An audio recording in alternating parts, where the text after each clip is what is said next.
From our State House studio in Montgomery, I'm Todd Stacy. Welcome to Capitol Journal. We now have a final map from the federal court with updated congressional district lines for the 2024 election. The three-judge panel that has been hearing Alabama's redistricting case on Thursday selected one of the three proposed maps drawn by the court-appointed special master. The process was intended to draw a second congressional district in which black voters constitute a majority, or something close to it. Here is that new map, known as Remedial Number 3. As you can see, it significantly alters both the 1st Congressional District and the 2nd Congressional District. The 2nd District, which has been solidly Republican for the last 12 years, will now have a black voting age population of 48.7%, up from just 27% before. This was achieved by taking most of the Wiregrass counties out of the 2nd District and placing them in the 1st, then extending the district lines westward, all the way into the city of Mobile. Let's zoom in on Mobile to show exactly where those lines will be. The pink area is the 2nd Congressional District. The line stretches down into Pritchard, Africatown, and downtown Mobile, all the way to the state docks. Everything else will remain in the 1st Congressional District. There were smaller changes to the rest of the districts. The 3rd District loses Macon, Coosa, and Russell counties and gains Etowah County. The 4th District loses Blount and Etowah and picks up Lawrence and more of Lauderdale and Tuscaloosa. The 6th District loses Blount and picks up Autauga, Elmore, and Coosa counties. The 7th District loses Montgomery and part of Clark County and picks up more of Jefferson County. Let's zoom in to show those dividing lines between the 6th and 7th districts in Jefferson County. The purple area is the 7th District, which will now extend further into Homewood, Mountain Brook, and Irondale, and will contain the entire city of Birmingham. If you'd like to zoom in further on this map to see it in more detail, you can find a link in the redistricting story on aldailynews.com. Keep in mind that there is still an active lawsuit on this redistricting issue from Attorney General Steve Marshall. That case could be heard by the U.S. Supreme Court at some point, but the court has ruled that the next election will be based on these new districts. News on the state's Medicaid program. More than 100,000 Alabamians have lost their Medicaid health care coverage over the last 4 months due to a process known as unwinding. Like the rest of the country, Alabama is required to reevaluate Medicaid eligibility regularly. But this is the first time that those rolls have been culled since the COVID-19 pandemic. Federal rules prohibited states from removing anyone from the Medicaid rolls since 2020, which is why the number of policies being terminated for ineligibility is so high this year. However, Alabama Medicaid Director Stephanie Azar said many of these individuals are expected to regain Medicaid coverage, and many have already. Those official numbers aren't final. This week in the State House, another oversight hearing on agencies' use of American Rescue Plan Act funds. The state plans to spend about $900 million on water, sewer, and broadband internet infrastructure. However, federal rules require that that money be spent on a tightening time frame. Lawmakers and budget experts met this week to get straight on what benchmarks have to be met to ensure Alabama doesn't leave money on the table. You've appropriated all the ARPA money that we've gotten. There is a difference between appropriation and expenditure. There's a step in between there based on what the Treasury tells us right now in terms of obligated. These funds have to be obligated by December of 2024. But our obligation here, what we're trying to accomplish in this body, this oversight, is to ensure that the money actually gets spent before the time frame goes away. That's true. The details of the MOAs, the details of the payments and the invoices and those things, I don't think we need to go into that depth. That's for the agencies to handle.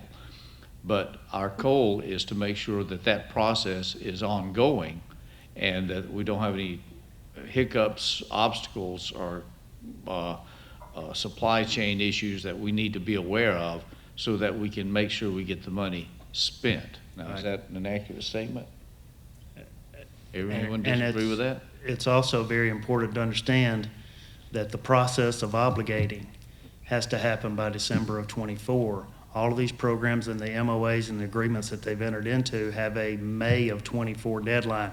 Why did they do it that way? They did it that way so that you can take a look at programs that haven't gotten the money obligated or the money in process of being spent at that point in time. And if there is a need to reallocate the money to another program where the money can get obligated and can get spent, you can take a look at it at that point in time and do it. There was an additional meeting specifically on broadband internet infrastructure as the state continues to make progress on the goal of connected unserved and underserved parts of the state to the internet. State Senator Bobby Singleton said he wants to make sure internet service providers are laying fiber into lower income rural areas and not just affluent areas that might be more lucrative. Entice ISPs to go in there and do work because, ISPs aren't there. I don't know what people are expecting ISPs to have grown in those areas. They're not. So they're going to have to come from somewhere else. So when they're making an application, we're either going to have to say, hey, before you go to the Smith Lakes or wherever else in the country or the Baldwin counties, that you need to go into these areas, or we're going to give you extra points to go in those areas. We got to create something from this board to give them incentives to go in there. Otherwise, we're going to get left out because that's what the legislation was tended to make happen. Otherwise, we're going to get left out. Have you seen any of those safeguards established yet, specifically for broadband expansion, like the ones you're talking about? No, I haven't. So those things have to. When I look at this new federal map in terms of what's unserved now, may help some of us at some point, I know. And then plus we'll look at where our map is under the unserved and the underserved, which could do or overlap with that and probably be a little bit more extensive than what the federal map is. And the challenge is, but if we get there, we still got to have ISPs who are willing to go into those rural areas. They don't want to go in there because they don't have clustered areas, because it's more sparsely, populated, and they don't want to have to go in there and do that kind of work. Sure. So if we're going to make sure that people get served, we got to say to them they got to go in there. This week, Randy Scott continues his reporting on the emergence of electric vehicles in Alabama. But it's not just the large cities that are seeing more EVs. Here's his story. Tuskegee, fortunately, has been involved in a lot of history, and we like to be out front on anything that's developing. And technology and research, something like this is something that we feel like we want to be out front on. Tuskegee Mayor Tony Haygood is very optimistic about new changes coming to his city. It's a smaller community, but we have some great things happening now. We have our first major industry coming in, Samkey, which is a South Korean industry. We just came back from South Korea a week before last and met with them. So we're looking forward to the development of this die-cast aluminum company, which will supply Hyundai and Kia and eventually the Ford F-150. Progress like this is opening doors and giving this East Alabama area exposure, says Haygood. First major industry we've had, industrial type industry. We had the VA hospital for a number of years when we had the university, but it's the first industry within the city limits. The Moton Field, where you had the Tuskegee Airmen and what they contributed to the U.S. military, to World War II, and the outstanding job that they did, which many people are still astonished today about the accomplishments they made, especially when you consider the barriers they face. Tuskegee, Alabama has deep roots in the state's history. Now leaders want to make sure they have a firm foothold in the future too. So that's why they're taking steps to get ready for it. One of those changes is getting ready for the increased number of electric vehicles coming here. The infrastructure will see some new tools, such as charging stations, says Mayor Haygood.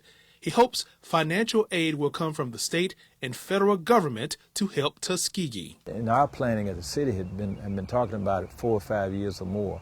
And what we want to do is put down some charging stations downtown, so when people come downtown, they can charge their cars if they want. We want to work with the campus to put them on the campus because it's a National Historic Site.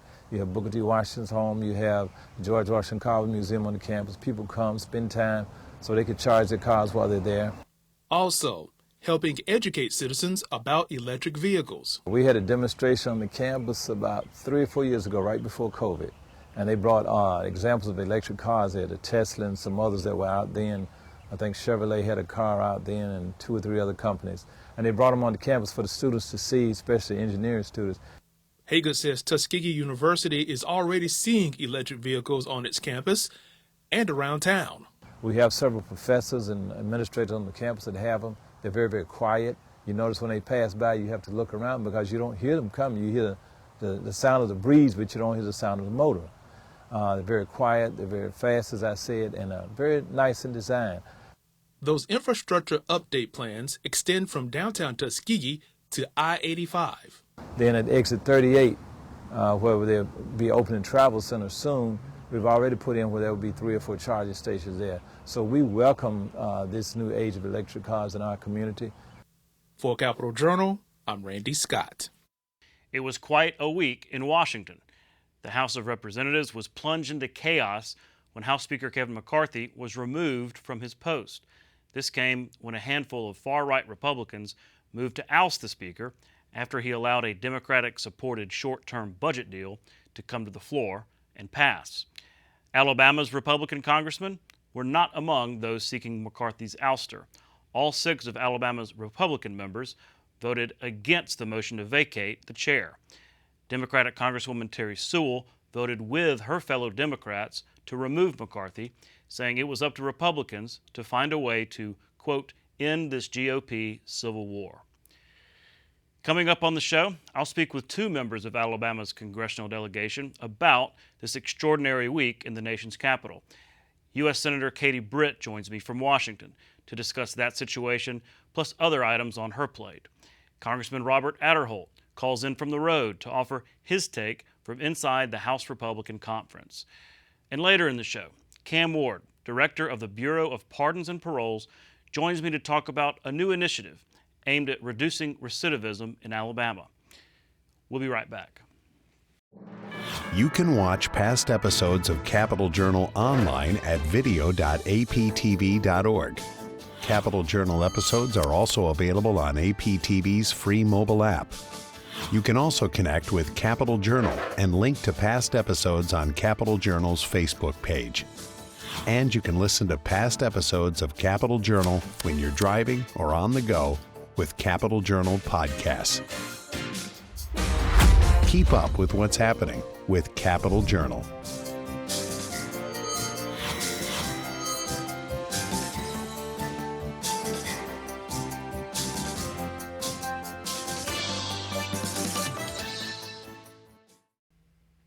Joining me next from Washington, D.C. is United States Senator Katie Britt. Senator, thanks for coming on the show.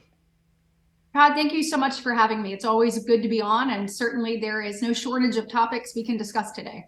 That's right. Yes, big week in Washington. And look, I know it's not your side of the Capitol. Most of the drama is happening in the House, but an historic week.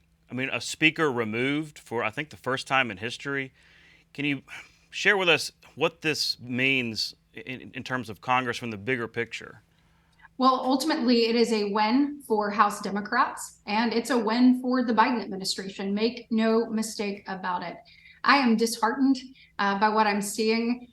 We've got to get back to being a party that comes together to fight for the American people, and that's what we're interested in, not putting our emphasis on fighting each other.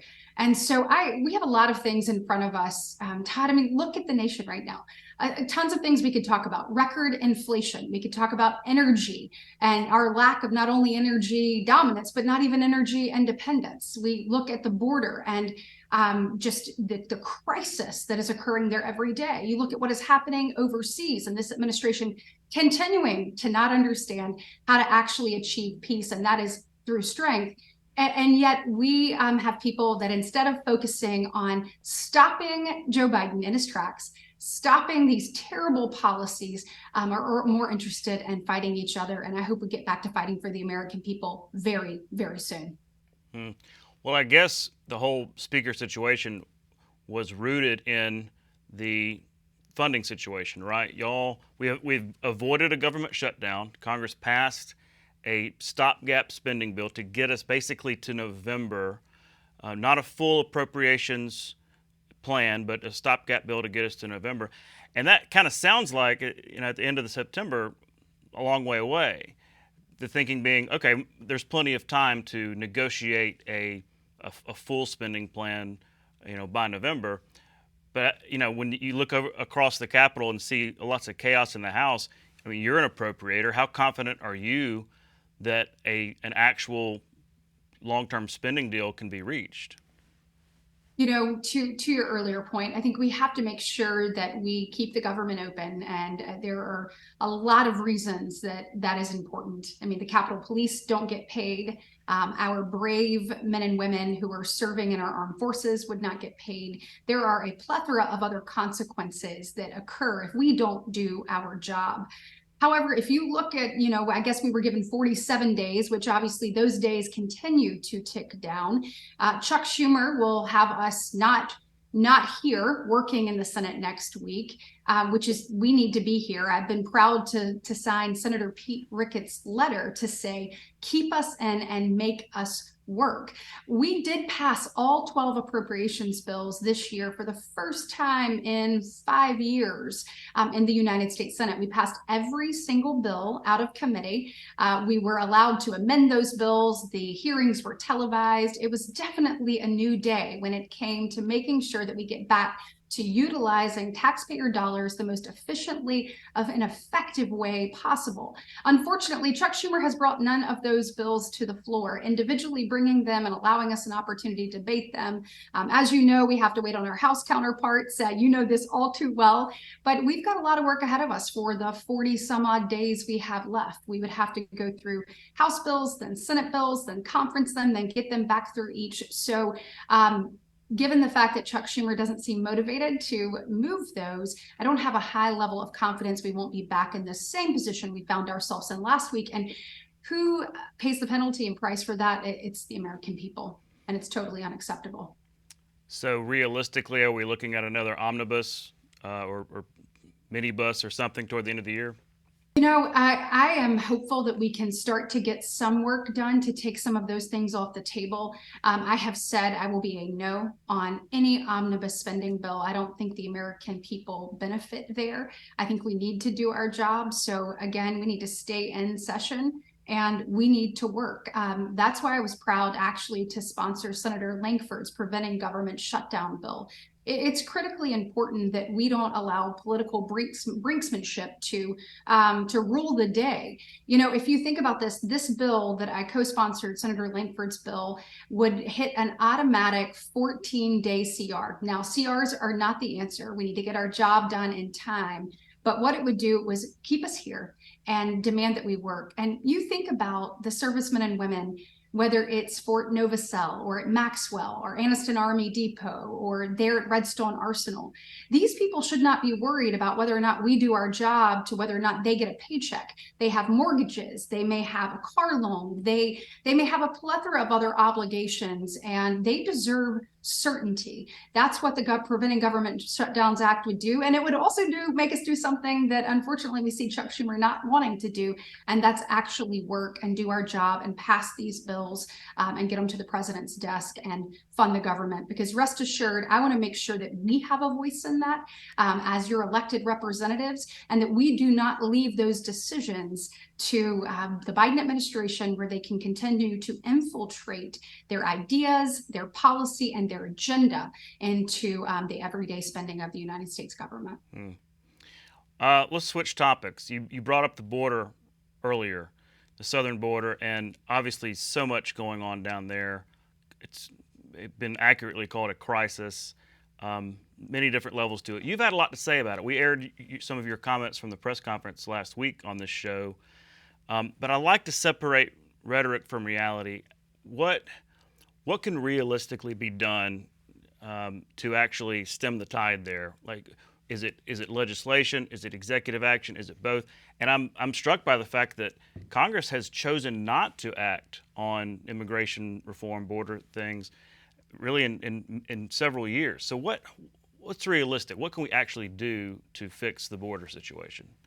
Yes, Joe, I'd like to offer a couple of solutions on that. But first, to your earlier point, it is absolutely a crisis. One of the things, as the ranking member of the Homeland Security Subcommittee on Appropriations here in the Senate, that I have been most disappointed about, and that is saying something in my 10 months here in office, is that when we had Secretary Mayorkas in front of us and in front of our committee, I asked him if this was a crisis. He would not answer that question and refused to call it that. Now, Todd, when under President Obama, just 1,000 people coming over the day, Secretary of Homeland Security Jay Johnson then said that would be a crisis. We now have 10 to 11,000 people coming across our border each and every day. It is absolutely a crisis, and this administration needs to handle it as such. So what they could do is first they could start enforcing the law. That would be a huge step in the right direction. They need to end President Obama, that now is President Biden's catch and release policy, and actually have detention where people have an opportunity to have their asylum case heard, a decision be made, and then if in fact that asylum claim is granted, which we're a country of compassion. If there are people in need, we certainly want to be helpful. But what we've seen is abuse of the system, people catch and release, being paroled into our nation, not having a hearing until 10 plus years at some point, sometimes earlier, years later. And it's absolutely unacceptable. So doing that is important. Also, the Remain in Mexico policy, putting that in place and having a safe third country. If they come through a safe third country prior to getting here, make sure that we handle that accordingly. That policy change in and of itself would be a deterrent, and those people who really need to come here and know they would pass muster would continue to come, and those who are looking to abuse or game our system would be deterred. Additionally, utilizing the funding that we saw under the Trump administration put aside for border protection, meaning barriers across our southern border. Our CBP agents are absolutely overworked. They're having to be paper pushers inside, and those are their words, processing people instead of actually patrolling our border. Funneling people to checkpoints is critically important because right now we have so many people, Todd, that we are not even able to really touch gloves with. So 1.5 million people is the number we have that are known gotaways. That means that we've seen them, but we have no idea where they went. The problem with that is, if you look back under the Trump administration, only 8 known terrorists were caught at our border. Now, under the Biden administration, we've had 244 known terrorists caught in just the last fiscal year alone. So we have no idea where these 1.5 million people are, where they're going. And you add on top of that 18,000 Chinese nationalists that have come through our border. We've got to do a better job. So putting up these border protections, these border barriers, utilizing technology, actually ending the Obama era catch and release. We need to elevate our asylum procedure, which we could do through policy. Right now, it is credible fear. It needs to be elevated to a reasonable fear standard. We need more immigration judges, and we do not need to place them out throughout the country. We need them right there on the border so that these people have an opportunity to have their claim adjudicated. And if it is not sufficient, we can send them back to their original home country in cases where we're able to. And if they do claim that asylum and it is valid and granted, then they can have an opportunity to come and be in the U.S. So there are a lot of things that we can do. There's certainly a lot of work we need to do. We're seeing a lot of taxpayer funding going to NGOs. We've got to absolutely cut that out. There are people that are in our great state, whether it's from the top to the bottom, that would love the kind of treatment with regards to being put up in the Roosevelt Hotel, having their laundry done, having their meals paid for on the backs of taxpayers. That we've got to get our priorities straight. And I'm certainly fighting every day to make sure that that's the case. You mentioned asylum, and that's really the issue, right? Because they're coming from these countries, these Central American countries, where they're in chaos, right? It's they fear for their lives. There's the whole cartels, gangs and things like that. Is there any talk in the Senate, in the subcommittee, about curtailing the problem at its root, right? At like helping solve the problem in Central America, in some of these governments that are kind of causing the problem? There's certainly a multi-prong approach that can be taken, but I think one thing we're missing is the drug cartels are utilizing Biden's open border policies to entice more and more of these people to come here. We have seen, and it has been well documented, that they are using social media tactics. They are using TikTok, among other means, to say, hey, here, we can get you here. We have you work. It's easy to get across the border. You will not get stopped. They also have found, when you mentioned, we're talking about asylum, they know exactly every carve out that we have to that, knowing that if a child is with you, obviously you get different treatment. And what I've seen, and this is just so gut-wrenching, Todd, there was a woman that I met with whose daughter went missing, and she went outside to play and then was gone. We're seeing the number of children in Mexico that have gone missing. That number is continuing to climb. These children are being recycled. We are seeing that from labor trafficking and sex trafficking, from a number of ways. So yes, there's a multi-pronged approach. There is trying to figure out, how we can do that, but also we have to be real. The border being open is great for human traffickers, for terrorists, and for drug cartels. And at the end of the day, it is not these migrants that are being utilized that are enticed to cross the border. It's not the American people that are winning, neither one of those. It's the drug cartels. They are making money off of this, off the backs of a humanitarian crisis, and we've got to stop them dead in their tracks.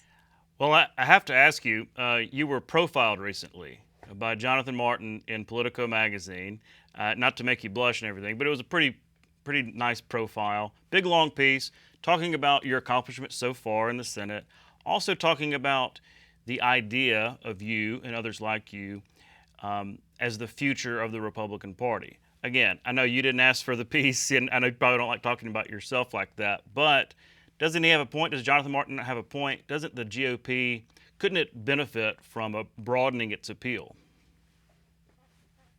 I am humbled to even be the subject of that piece. However, I think we have to put it in perspective. Literally this morning, I just got carded essentially by the Capitol Police when I was trying to head into the Capitol. So they still don't even know. Still don't know that I work here and that I'm a senator. So certainly have a lot of work ahead of me. My focus is on how do I represent the people of Alabama in the best way possible every single day. I have said I wanted to work diligently to make sure that Alabama had a seat at the table. I wanted to make sure that both our values and hard-working Alabamians and our next generation are have a voice and someone that is fighting for them. So it's an honor to be able to do that.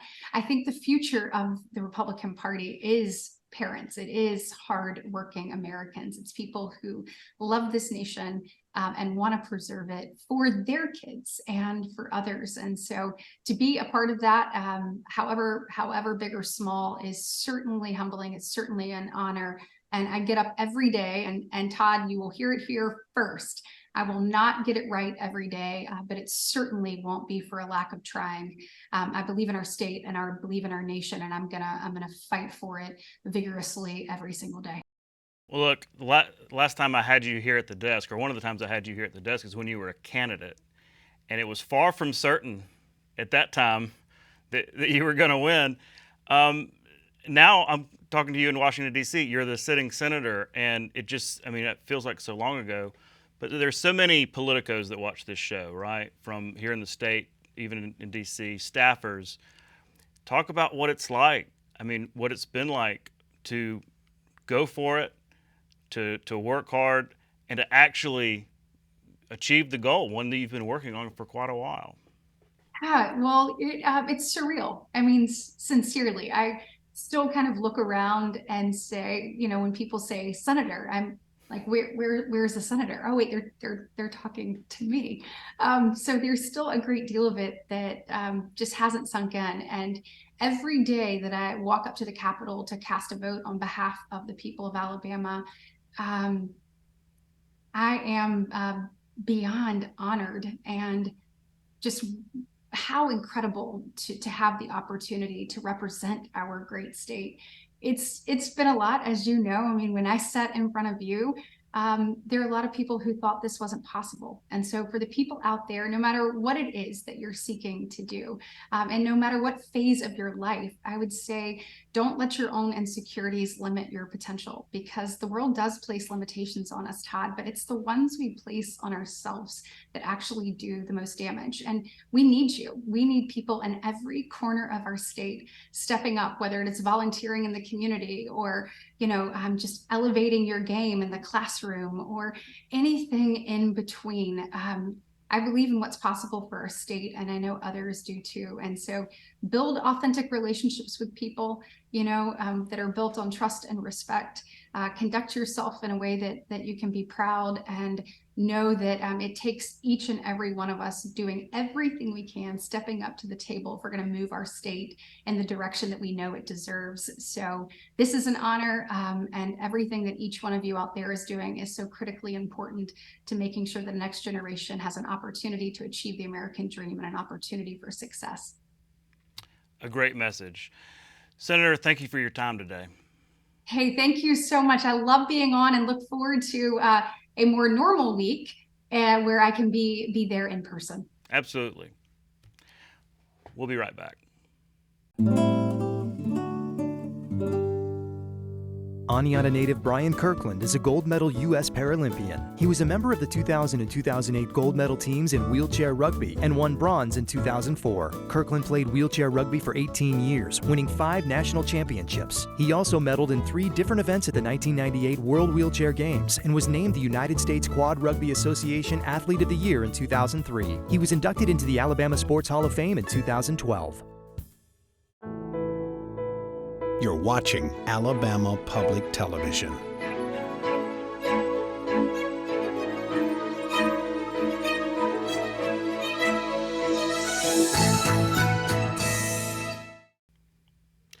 Joining me next is Congressman Robert Adderholt of Alabama's 4th Congressional District. Congressman, thanks for coming on the show. Thanks for having me on. Well, it's been quite a week in Washington with the removal of House Speaker Kevin McCarthy, just a tumultuous week. You are the dean of the Alabama Congressional Delegation, having served longer than anybody else up there. So you've seen some leadership battles. This seems unprecedented. What has it been like from your vantage point this week? Yeah, no question, Todd. It has been a tumultuous week. It's been different from any other leadership fight that I've ever seen. I've been involved in a lot of them over the years, and where people have run for speaker and leader and for whip, and when we've been the majority and when we've been the minority, and for someone to be removed as speaker is something that, quite honestly, has never happened. So this is really, history was made for the history. History was written for the books this week, and so having a new speaker in a matter of days, hopefully, looks like what's going to be in the cards. Well, that's what I wanted to ask you. I mean, I know that you've got a couple that look like they're running, Jim Jordan, Steve Scalise. How likely is it that the conference can actually come together and enough to actually elect a new speaker by that next week goal? Well, right now our schedule is that we're to be back in Washington for on next Tuesday. Probably Tuesday evening, we will hear from every candidate that is wanting to run for the speakership, and we will then next Wednesday we'll get together and vote as a conference who we decide will be that select person to put up for the speakership. Now, obviously, it's a little different who we decide among ourselves and what happens when we actually get to the floor, because you do need 218 votes, because being elected as the Speaker of the House is not being just elected among the Republicans. It's elected as the whole. So there has to be 218 votes that are cast for the Speaker himself or herself, whoever it may be. And right now, I'm not sure anyone could get 218. And so that's why I think this is going to be a very arduous process going forward over the next few days. And, I could see this stretching out for even a week or two. Mm. Well, yeah, I mean, looking at the election of McCarthy's speaker election, I mean, that went on for what, 15 ballots or something like that. It was about a 3-4 day process. Yeah. Yeah, and this, it's only gotten more, tumultuous. And it seems to me you have a handful of Republicans in your conference that really don't want to vote for much of anything, especially on appropriations bills. You could call them a chaos caucus, right? They really just seem to want chaos, which makes it hard to manage. So with such a thin majority, looking down the line, whoever gets to be speaker, aren't they going to have the same problem in terms of, passing any kind of spending bill, probably having to pass it with Democratic votes? And doesn't that put them in the same boat as McCarthy was? I think that very well may be the case, Todd. And so that's why I think finding a person that can really thread the needle and pull everybody together is going to be really the key here. As you mentioned, Steve Scalise, who is our current majority leader, and also Jim Jordan, who is the current chairman of Judiciary, are the two leading candidates at this point. I've worked with Steve for a long time. I remember when Steve came as a new member to Congress, and he was just been there just a matter of days, if not a couple of weeks. And I had lunch with him, he and his wife. My wife and I had lunch with he and his wife, and I remember, sitting down with him, and he was just learning the ropes. But he's been someone that's really pulled everybody together. And so I'm real hopeful that he is someone that can really thread the needle, as I say, and really get all factions of our conference together. Jim Jordan is a great member as well. And of course, he is doing an excellent job as the chairman of Judiciary. I think he's been the best chairman of Judiciary that we've had in quite some time. And quite honestly, I really don't want to see him leave that slot. Because right now, with what's going on with the Biden impeachment, as they're looking at what to do and how to move forward on that, I think Jim Jordan has done an excellent job. There's been this talk of nominating Donald Trump to be speaker. I mean, maybe that's just all talk. How serious is that? Well, I can't really imagine that while the rules are very unclear. I say the rules. The Constitution is a little unclear in the sense that it talks about the parameters of voting for speaker. Voting for members of Congress, and then it says they shall elect a speaker. And so it really doesn't say that they have to be a member of Congress, but I get this. It's sort of an implied that, and it always has been somebody that's been a member of Congress that has been elected speaker. But quite honestly, I don't know that. I couldn't imagine Trump really wanting it right now, running for president, because quite honestly, this will be a job that will be all consuming. And I just really think he needs to be focused on his presidency and trying to get back into the White House. And so I'm very, I have endorsed Trump. And so, and as far as this presidency goes. And so I really think he needs to focus on that, which he really wouldn't have time to really go around to different parts of the country campaigning for president if he was tied up in the speakership. Mm-hmm. You've got another year or so with this current Congress and with this current majority the way it is, that razor-thin margin. And again, going back to this handful of members that tend to cause obstruction, right, really don't want to vote for much, it strikes me that they wouldn't be doing that if there weren't some pretty strong incentives to do that. They get to fundraise a lot, raise a ton of money. They get really high, those great Fox News hits and other, cable network hits. A lot of voters tend to reward that kind of thing. So with that being the case, how does the House as an institution and maybe the Republican Party going forward change that incentive structure to make it able to govern? Well, I think a lot of the members that you're referring to, and I think it's a mixed bag, quite honestly. I think there are some members that you're talking about that want to be obstructionists for the sake of really getting on some of the news channels and being able to get the headlines and the fundraising. I think that's a part of it. But I think there are truly some that are very feel very strong in their convictions about the spending of this country, which we all do. We're $33 trillion in debt, and that's not to be taken lightly. But at the same time, we have to realize that we have Biden in the White House, we have a Democrat-controlled Senate, and that we have got to figure out some way to move forward. But I share in their concern about the debt in this country, concern about the issues that we have in this country. So I don't want to say that marginalize every single person that's in that category, because a lot of them have some real strong convictions. My advice would be stand strong on those convictions and don't compromise. But at the same time, I think we can find some common ground. And I think that's where we need to be looking at, is finding common ground and realize that, as with Ronald Reagan, if you can get 80% of what you're looking for, then take it.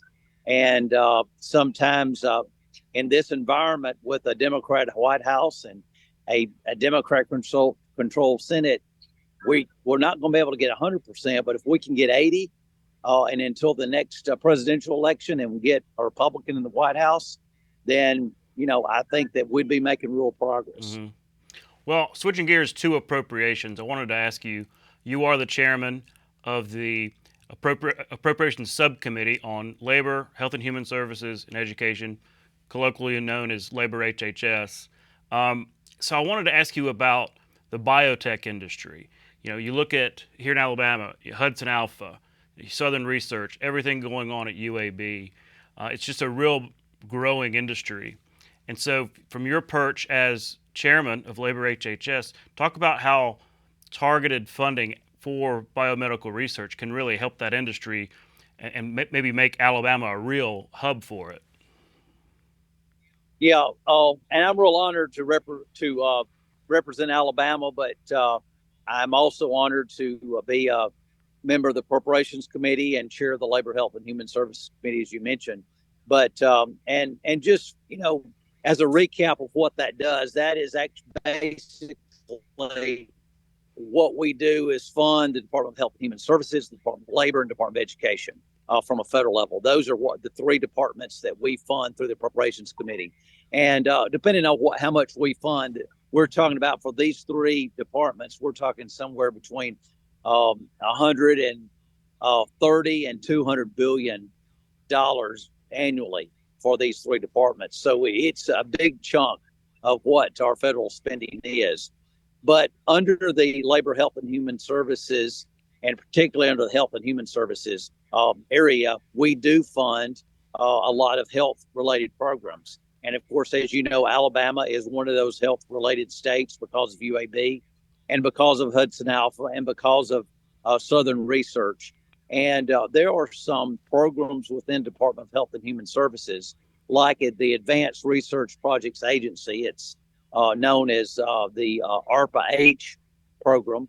Also, there's the BARDA program, which is the Biomed Advanced Research and Development Authority.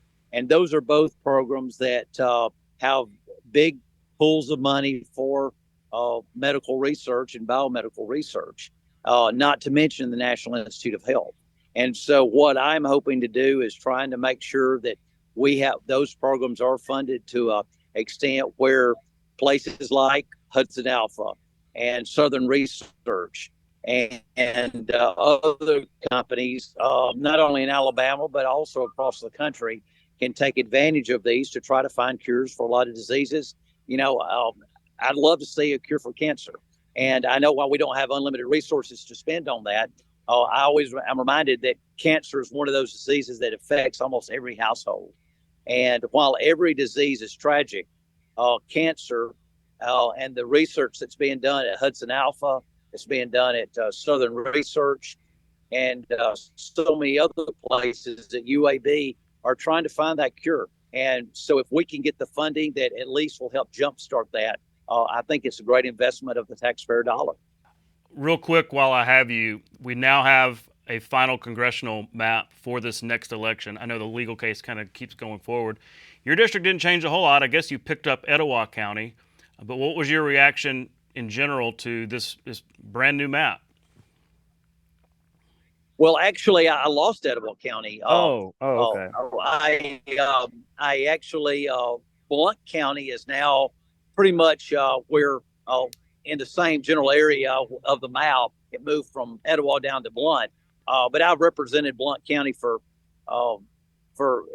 many years over in times past before the last redistricting. So I'm very familiar with Blount County. It's a great county to represent. So all in all, there'll not be a big change. Of course, obviously, the area where in Montgomery and the 2nd Congressional District is where most of the changes will occur. And obviously, it's going to make the map a lot different for the southern part of the state. But I feel good that as a Republican, that Republicans still can be elected in that district. We'll have to leave it there. Congressman, I know you're on the road, so thank you so much for taking the time to check in with us, and we look forward to having you on the show again soon. Thanks, Todd. It's always good to be with you, and I look forward to being with you maybe in studio next time. Thank you. Sounds good. We'll be right back. You can watch past episodes of Capitol Journal online anytime at Alabama Public Television's website, aptv.org. Click on the Online Video tab on the main page. You can also connect with Capitol Journal and link to past episodes on Capitol Journal's Facebook page. Joining me next is Cam Ward, Director of the Alabama Bureau of Pardons and Paroles. Cam, thanks for coming on Capitol Journal. Thanks for having me on, Todd. Good to see you again. Absolutely. Well, we're talking about recidivism, and it's a big week for you and this new effort about Reentry 2030. Can you walk me through what all this is about? Reentry 2030 is a national effort that's been going on between various states. We'll be the 3rd state in the country to join it. And what that means is we're going to commit to a set of principles that helps us reduce recidivism in Alabama. Okay. So right now, recidivism is at 30%, which means within 3 years of leaving prison or jail, you recommit and go back to prison or jail. We want to reduce 30% of those who were let out Correct. come back. Correct. What we want to do is, my goal is reduce that number to 15% or less, and that requires certain programming to do that. Now, is there is that 2030? Is that the goal by then? By the end of the decade, yes. Okay. Now, talk about what impact. I know that you don't run the prisons, but talk about what cutting in half our recidivism, how that might benefit prisons, because we hear so much about the overcrowding. If we could cut the recidivism, would that help with the overcrowding situation? Absolutely it does, because if you have 30% of your people going back to the prisons, that's just adding the overcrowded problem. What we want to do is, if we cut that in half, one, it's going to help with overcrowding, but two, it's less people who are relying on taxpayer dollars to be housed in prison. And it's a public safety initiative. If we have less people committing crimes once they're out, it's a benefit for society, it's a benefit for prosecutors, it's a benefit for all the citizens. I was listening to your presentation at the Opioid Commission meeting the other day, and you talked about a 3-legged stool of drug treatment, job training, and what was the other one? Job training, mental health, and drug mental treatment. health. Yeah. Okay.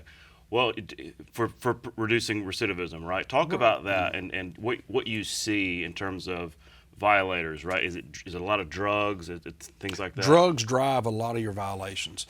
One of the things I've noticed the most is drugs drive property crimes. Property crimes tend to be the highest rate of recidivism. Those are the folks that tend to come back, usually because there's a drug issue underlying it. If we can tackle that, it will dramatically reduce the number of people who commit crimes again. But also, what we have to look at is, we've had 15 private sector employers come to us and say, we want to hire people because we have a very low labor market. We need labor. We want skilled labor. What we saw in our 11 facilities that conduct drug training, mental health treatment, and job certificates, the recidivism rate went from 30% to 4%. That's a model we need replicated in every county in the state. So it's possible. It can happen. It just takes the really intense focus on those areas. Patience and a deep concentration on these are the areas we got to tackle. But if you tackle those three, that stool will stand up, as I said. Talk about Perry County and the difference that facility is going to be. It's a residential facility. It's very intense. We do provide the mental health treatment, the drug treatment, job training. But the most important part is we have their attention 24/7. For 90 days to 120 days, we have their attention, and it's working. We've seen those folks leaving. Almost all of them have a job when they leave. If they get a job and they get their underlying issue resolved, they just don't go back to prison. They don't hurt somebody. So it's, I think that's the model going forward throughout the state of Alabama. And talk about the governor's involvement. I know that she's also getting behind this initiative. She's been very supportive. She wrote the letter saying, yes, we want to join this effort. But it's not just, the governor or even pardon parole. It's agencies across state government. I think we have 12 cabinet and state agencies that are involved wanting to make it happen. So I think it's a collaborative effort, but if we put our mind to it, if we can reduce recidivism, it's a win for everybody. Well, you talk about mental health, and we have made a lot of strides in that. I mean, if you think back 15, 20 years, it's gigantic strides in improving our mental health infrastructure, our platform. But it was interesting to hear about the drug treatment the other day. And we have this pot of money coming to the state. Do you think that this commission and ultimately the legislature will hear that and say, okay, we've got to focus on treatment and addiction issues, from a state level? And what's the department that's supposed to do that? Public health, maybe, or how does that work? And I think too many times I said in my comments at the Opioid Commission meeting, we look in silos. We look at, is it public health who solves it? Is it mental health who solves it? Medicaid, DOC, pardon, parole. At the end of the day, it's not just one agency. If you want to tackle the drug epidemic, we have to tackle it through multiple agencies. It has to be all of us together, not just one agency. Second, I think Representative Reynolds, who's done a great job in presiding over that group, has laid it out pretty clearly that he wants to see the money go where it's supposed to, opioid abuse treatment. Too many times we get settlements from all around the country in lawsuits we're involved in, the money ends up being a pork barrel project.